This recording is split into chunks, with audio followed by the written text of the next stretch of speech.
Hello dear students, I'm Dr. Chandrakala HD. Welcome to the video class of programming language using C. In this video, under the chapter control structures, I'll be teaching you jump statements supported in C language. Three main jump statements of C language are break statement, continue statement, and go to statement. Break statement will terminate the loop or switch statement and transfers the execution to the statement immediately following the loop or the switch block. Continue statement will cause the loop to skip the remainder of its body of the loop and moves to the test condition and the next iteration of the loop. Go to statement will transfer the control to the labeled statement. The break statement has the following flow diagram.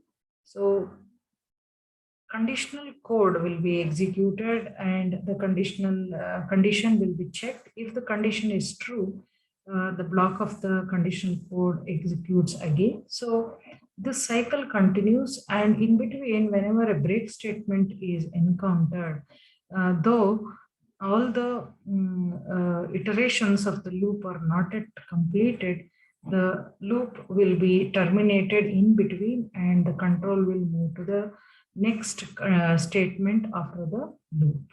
So generally the loop had to end till end once the condition becomes false.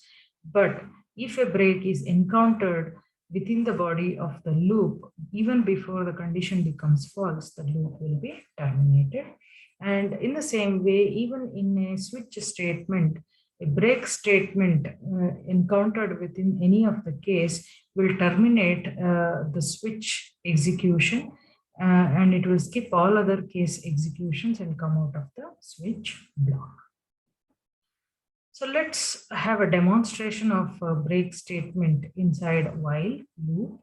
So here I have initialized A to 10 and I'll check whether A is less than 20. It is true. So we'll print the value of A is 10 and increment A to 11. Then we will check if A is greater than 15. If it is so, we should break, but still A is 11, not 15. So this break will not execute and control will go to the test condition. A less than 20, that is 11 less than 20 is true. So value of A will be printed as 11. So again, this will continue till value of A15 is printed.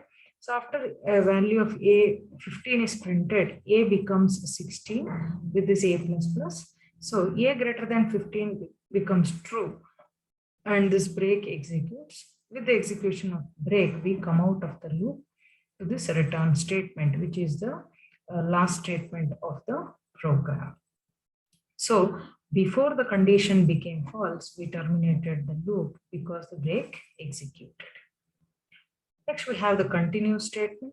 Continue statement will skip the current iteration of the loop if it executes. So here, if you observe, if continue statement executes, the control goes to the test condition, skipping the rest part of the body of the loop, and the next iteration will resume from there. So here is an example program. I've initialized A to 10 and inside the do while loop, I'll check if A is equal to 15. If A is 15, continue. That is, skip this rest part of the body and go to the test condition. This is what is the meaning. So since A is 10, this condition is not true. So we will print the value of A 10. And then we do A++. So A becomes 11. Again, condition becomes false. We print A value 11.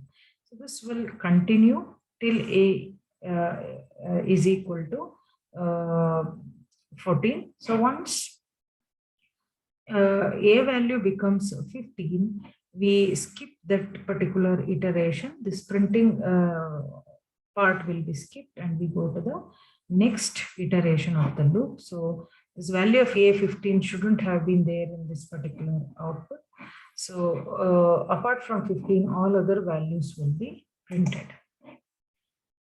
Next, we have the go-to statement. So the go-to statement allows you to unconditionally jump the control of execution to the labeled statement.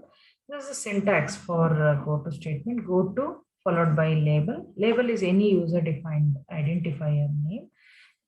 Whatever label you write here should be there present with a label name colon followed by a block of statement. Goto allows you to do a forward jump or backward jump like this in the program. So though Goto statement allows you to jump the control of execution without checking condition, it's always desirable as per the structured programming concept that you always check a condition before you execute the Goto statement in order to ensure the occurrence of no undesirable problems occur in the program. So this is an example program which shows Goto usage. Double XY is the variable declaration statement, and I have written a label here, read colon followed by this statement. So after this label, whatever appears is assumed to be part of this particular read block. So there is a scanf statement to read one of the variable, double variable. So once the value is read, we will check if x is less than 0, that is if it's not negative. So if it is negative, go to read. So go to read means we are making a backward jump, skipping these further. So we will read the next number. So the overall idea is to skip any negative numbers. If a positive number is read, we compute the square root of that number and assign it to y, and we will display the output x and y. So after displaying output, we will go to read. So the purpose of this program to read numbers, positive numbers, and display their square root and skip those numbers which are negative. So this is how Goto can be used for forward jump or backward jump. So apart from break, continue, and Goto, we make use of a return statement, which is also a jump statement. Return statement is used for normal termination of any function. So return statement generally will be the last statement in the main function. So if the main function executes without any errors, the finally return 0 statement will terminate, will do a normal termination of the program. If at all you want to abruptly terminate the program without executing all the statements, then you can use another statement called exit, which will terminate the program before it executes completely. So this was about the jump statements: break, continue, go to, return, and exit. Thank you.